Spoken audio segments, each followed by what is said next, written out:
What's up, everybody? Welcome back to the Home Turf Podcast. It is me, Hunter Mitchell. We're back for another semester talking about Texas A&M athletics. Left off last year, talking about football. Now we're into the spring semester. I am without Cade Harris. He's off to greener and marooner pastures this semester. But in a fun surprise, I'm not co-hostless. In fact, I have reaped more than one co-host. I am joined here by my two new co-hosts, and I'll let them introduce themselves. We have first. Howdy there, I'm Justin Chen. I'm a senior, and I'm happy to be here. Howdy, I'm Braxton Dore. I am a junior, and I'm glad to be here. Dore. God, dude, I still get that wrong. I just say Dore. I look at the apostrophe. I'm like, is that like it looks wrong, but I realize that like it's part of the name. That's so interesting. I've never seen anyone who has like an apostrophe to start the name, and that's it's not common at all. Dore. At all. It's interesting. What is the origin of that? Is that French? Yeah, it's Cajun French more often. Creole. Yeah, you are over there, aren't you? Yep, Yeah. down in the swamp. Yeah, you're in that region. That makes sense. That checks out. With all the Broussards and Boudreaux. Yeah, and all shout the out rest. to P&G, state champions this year. There may not be a town still left after that, but but it was a good run.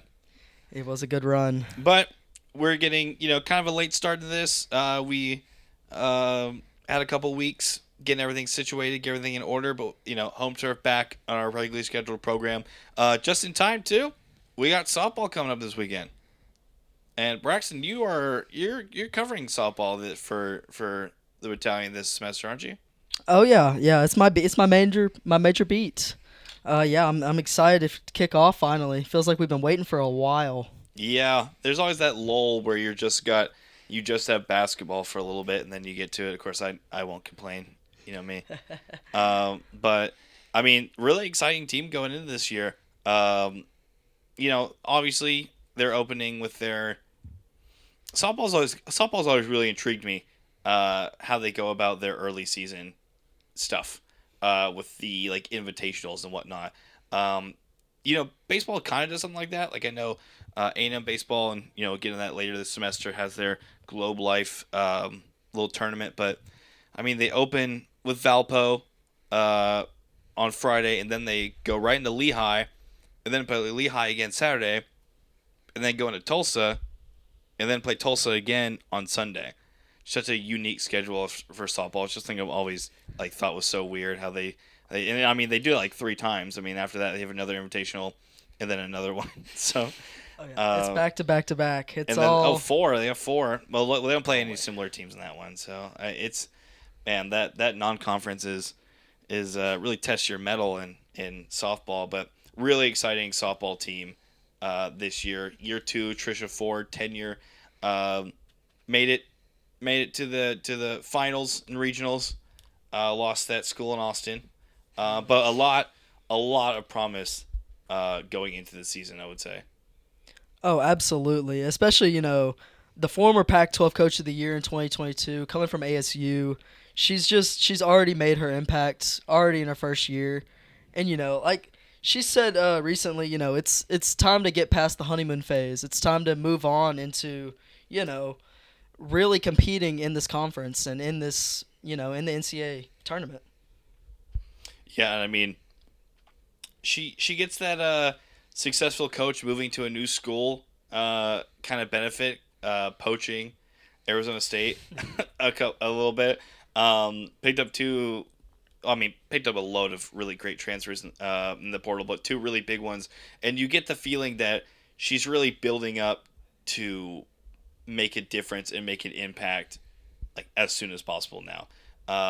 Picked up Sav Price, senior from Arizona State, Jasmine Hill, a graduate from Arizona State. Just a lot of really experienced, a lot of really older talent. I mean, you got Brooke Vestal from Ole Miss, pitcher. She's a senior. Really feels like she's setting herself up for really trying to make a run this year in a super loaded SEC. Oh, absolutely. Yeah, no. The heavy hitters are definitely, they're still they're the returning players, your Amari Harper, your Coco Woolley, your Rylan Williams, your Julia Cottrells. You have so many that are coming back and returning, and you know, you got to think how many of those are just going to keep improving, and you've already seen it over the course of last year too. You know, with especially with Julia Cottrell's improvement, not just on defense but also on the offensive side too. I mean, yeah, she's one of the best catchers in the entire country. Like Oh, it's absolutely. like having that behind your play. I mean that's your quarterback Oh for all yeah, intents and that's your purposes. Yeah, rock. that's your quarterback. Having someone like that behind the plate for you is monumentous. It's huge. But that infield is super strong. Again, you got Trinity Cannon back, senior. Like you mentioned, yeah, Rylan Wiggins, Coco Woolley. The infield is just super strong. Um, and haven't even gotten talking about the pitching staff yet. I mean, you got Ackerman back. She Yes. was she was electric last season. I Her and the loss, as the loss of Madison Preston, you have, Brooke Vestal, basically bringing in that experience that you can't get anywhere else, and basically filling in her role. Because that's their only pitcher they lost due to time reasons. But they're solid. They got Emily Kennedy, Levitt pitching too. I mm, mean, they're just all around solid, and especially since Trisha Ford is she really harps on pitching. She's very much a pitching coach. yeah. That's her development, expertise. I mean, like again, the main thing that and we talked about it before the podcast. The main thing that stands out to me off the jump about this team is like just looking at the pitching staff. I mean, you go down, and you mentioned it. Let me scroll back down. You go Emily Levitt, junior, Brooke Vestal, graduate, Emily Kennedy, junior, Shaylee Ackerman, graduate. You have no one younger than a junior, and like they're playing like off the jump. It's you have to have it. I mean, like experienced pitching is in a league like the SEC is quintessential to success. I mean, even with all this loaded talent, I mean, still only picked to finish eighth in the SEC preseason, but also picked to finish eighth, number 25 ranked nationally in the preseason. It's just one of those things where this conference is so loaded from top to bottom. I mean, it's reflected like that in baseball too. It's ridiculous. Oh, absolutely. The SEC has been stacked in both baseball and softball for many years now, and it's kind of gone through us, and also the Oklahomas and the Texases of the world. It's it's definitely it goes through us. It goes through the SEC, and now especially since we have the SEC merger, or not merger, but how we're getting more teams in the SEC. Oh yeah. It's only gonna get better. So this is just I don't know if I know this, but Justin, you see, can you identify which team out of the 13 in the SEC does not have uh, a softball team? There's 13. 13. There's 13 softball teams. I just want you to You say who doesn't have a team? who doesn't have one. Let's see. Sorry, I'm putting you on the spot here. We got Bama, Arkansas, Auburn. It surprised you too, especially because how well known their You look at baseball team is. you look at it and you see 1 through 13. You're like, okay, Tennessee. I see all the major Vanderbilt. yeah. Do you know what? Okay, but do you know what they have instead I do of not. softball? Braxton, you have a guess? Men's or women's sport? It's women's. Tell 9 reasons. I can't say. I can't. Nothing. Is it anything to do with a ball? Yes. Ooh. Cricket? No. Maybe men's volleyball or no. No. I'm not They're entirely sure. actually just adding a volleyball team for like the first time, like Really. either next season or the season after. Yeah, it's the first time they ever had volleyball. Really? That's yeah. crazy, especially And I think a they're school working. like I think they're that. working on getting softball too.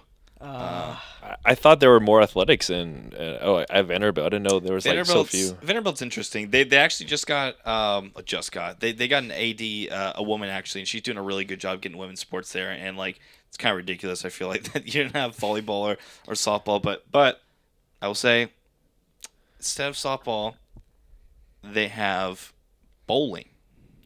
Interesting. It's not bad. It's not That bad. is not where I thought that was going. They are bowling. Yep, they have bowling is their substitute for that. They felt like that was applicable and equivalent. No offense to the Interesting. bowlers out there, but not the kind of sport I would expect to see from a college. Especially SEC. Not in the SEC especially. Yeah, in the SEC, bowling runs through us. Absolutely. That's my man. We had a little bit last year because when we do our SEC football power rankings, it just got so just pointless to talk about Vanderbilt. So we did Vanderbilt facts instead of talking about Vanderbilt each week. So maybe we'll see how we can't even talk about Vanderbilt in softball. So I may throw in a Vanderbilt fact here and there. I love Vanderbilt. We stand Vanderbilt. I stand Vanderbilt. There's not much Vandy hate around A&M campus, especially. I don't think there's. If you hate Vanderbilt, I think you're weird. Exactly. I think Trying to. I think you're strange if you hate Vanderbilt. They have no Absolutely. athletics team. There's no reason to hate them. No reason to hate them in softball. I mean, baseball is probably the only sport you can hate Vanderbilt in, but you can't hate them in football. I mean, Exactly. you can't hate them in football. You can't hate them in basketball now. So, Yeah, that's long gone now. I mean, Oh, man. man, it's the just fall off has been that's real. that's just sucks too. I always love their uniforms. That's a good color scheme. And their arena was weird, right? It was their benches were really high and there's space behind them. Oh yeah. So I think it's Memorial. Oh god, the Memorial Center, Coliseum, maybe. Yeah, something like that. I don't know. Whatever.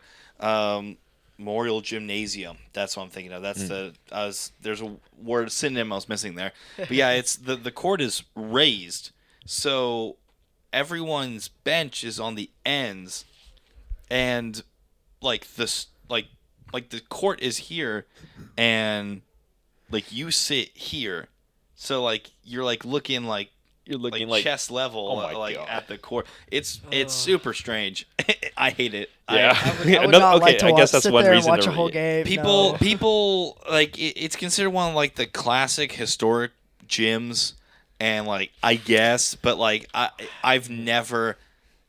It's also just dim and weirdly lit. But anyway, we're talking about softball. We went on a tangent there. That's my only disregard for Vanderbilt. Give them a softball team so we can talk about them. Exactly. But seriously, super ridiculously loaded SEC this season. It is.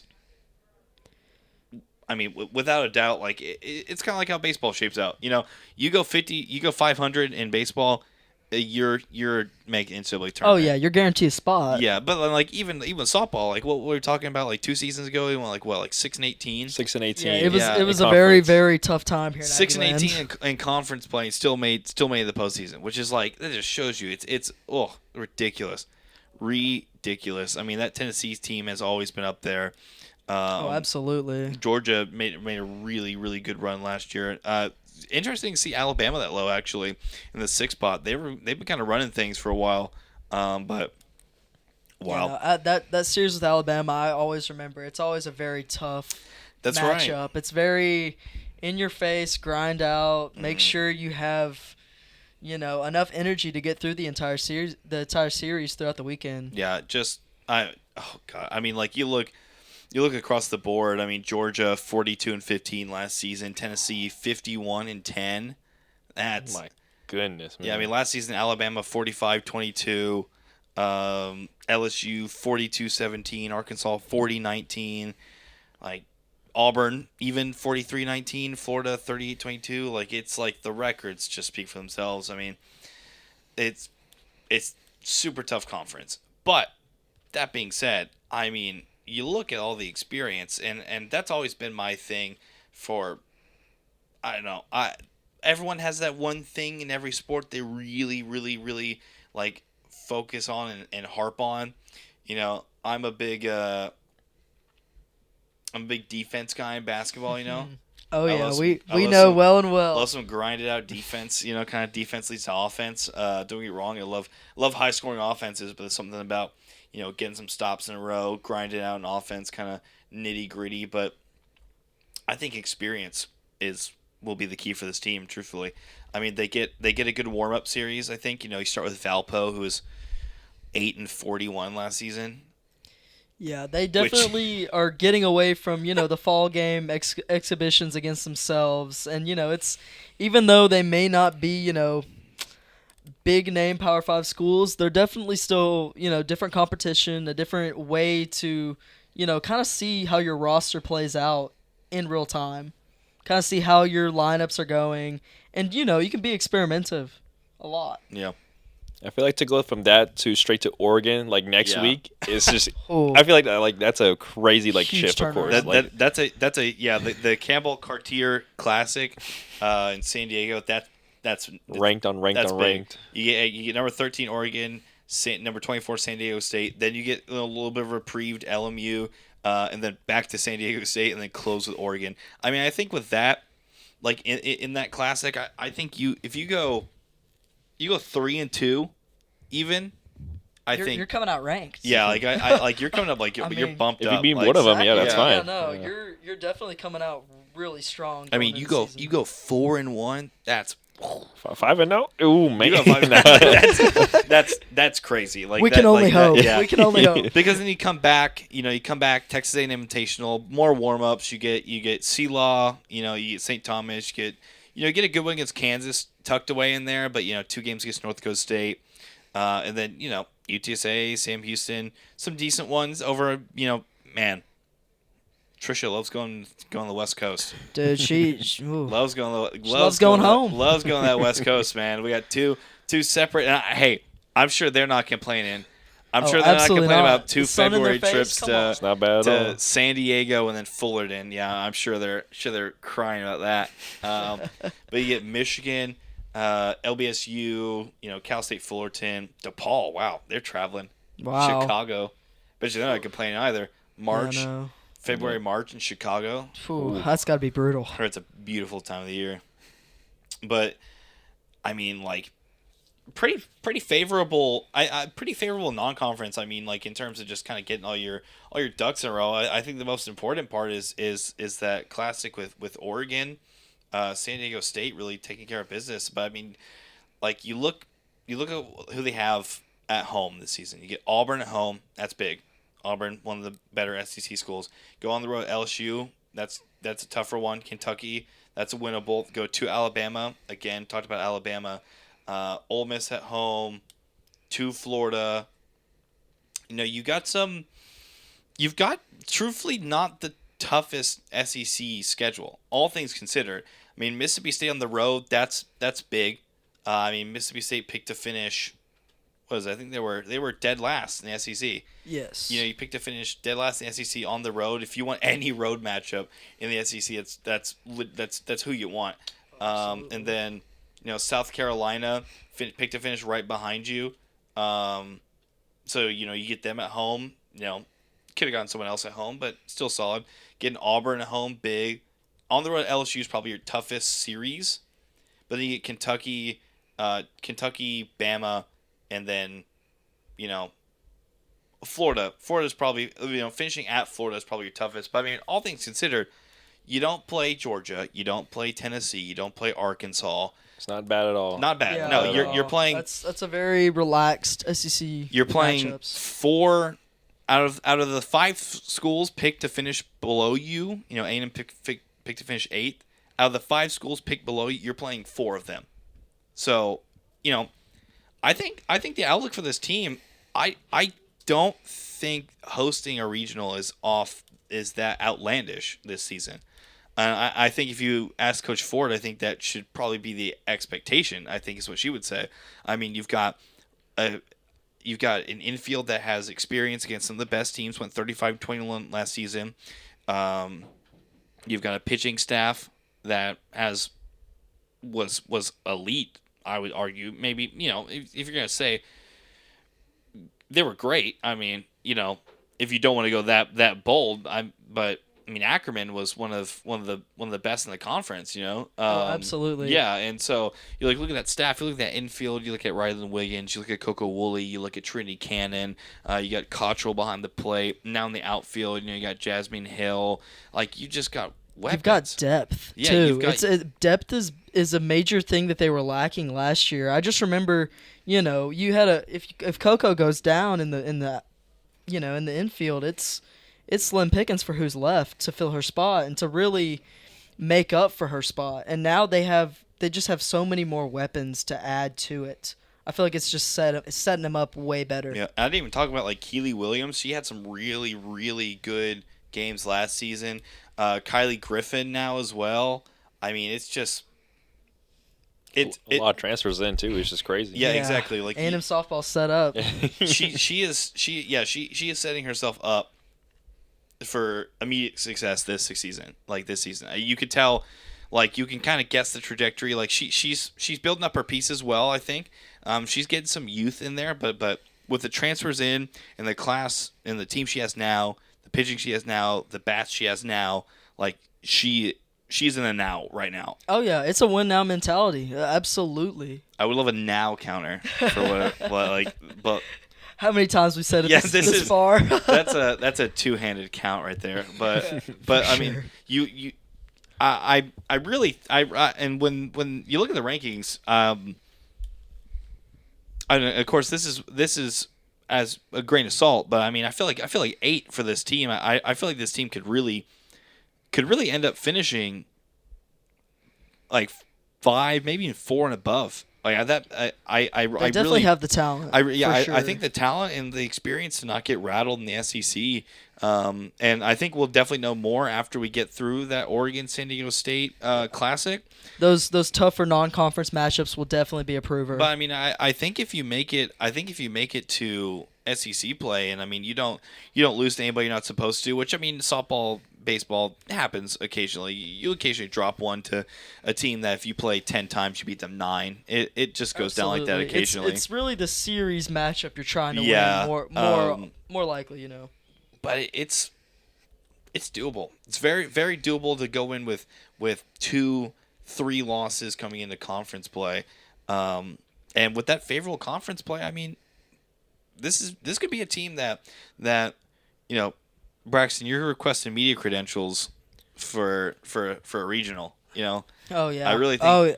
Oh, I'd be ecstatic. Yeah, I really think a College Station regional is not off the board by any means. Definitely not, especially if they finish as strong as how they're looking like they're going to start. It's really the going the distance of the season though. It's really how they hold up down the line, because that is a very big possibility. But also, if you have major injuries and you drop games you're not supposed to, that all changes. Like flip the hat. And that's where I think that experience comes in. Oh, absolutely.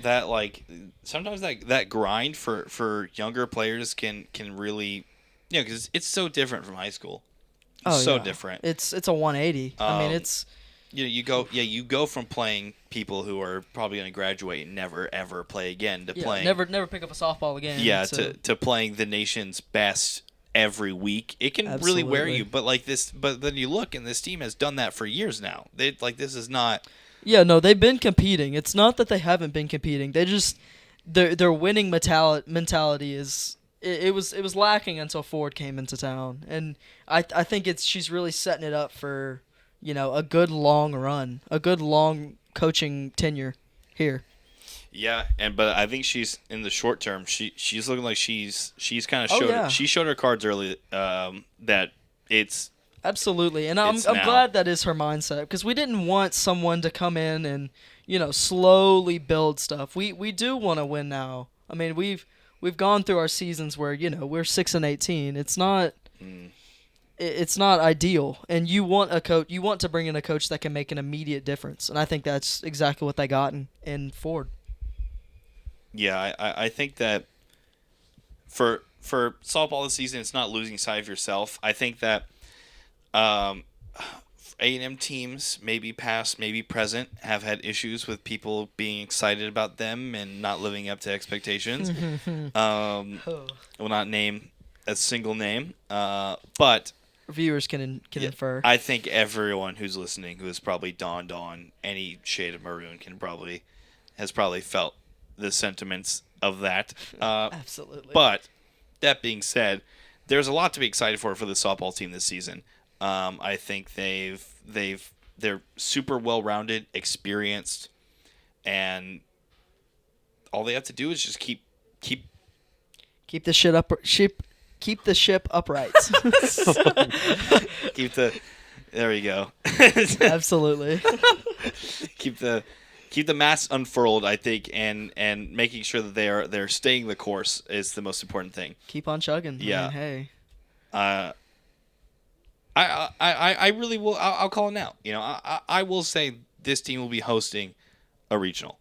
Hey. I'll put it bold. Strong not too bold. statement, It's not but too hey, bold, I'm here honestly. for it. Exactly. Like I really don't think it's that bold. We'll you know what? This is my metaphorical sticky note. Put it on the board. If we return to this and it has aged like fine milk or wine, we will see. But I'm not gonna go half. I'm not gonna go half on a take. I really think this team. I think this team hosts. I'll even say I think this team hosts a regional, and they're in the upper half of the bracket. So if they win, they will host supers. Your lips to God's ears. That's what I'll say. I really have a lot of confidence in this team going forward. I don't know. Are you as confident as I am? Honestly, Hunter, I think I am. I Okay. think I'm almost there. You know. Well, hey, you're the one covering them. Especially as a beat writer, absolutely. So- It's my bread and butter. You know, Here covering for the battalion, so it's wishful thinking in some instances. absolutely. I mean, I covered baseball, and they lost every game I covered. They lost 11 in a row. So I was about to say your Yeah. streak with baseball is That- it's not commendable. even talk about will testing. That was No kidding. That felt like someone's walking in, kicking in the junk for like 11 weeks. Oh, yeah, no. I'm thankful that I did get to cover. I'm pretty sure A&M won.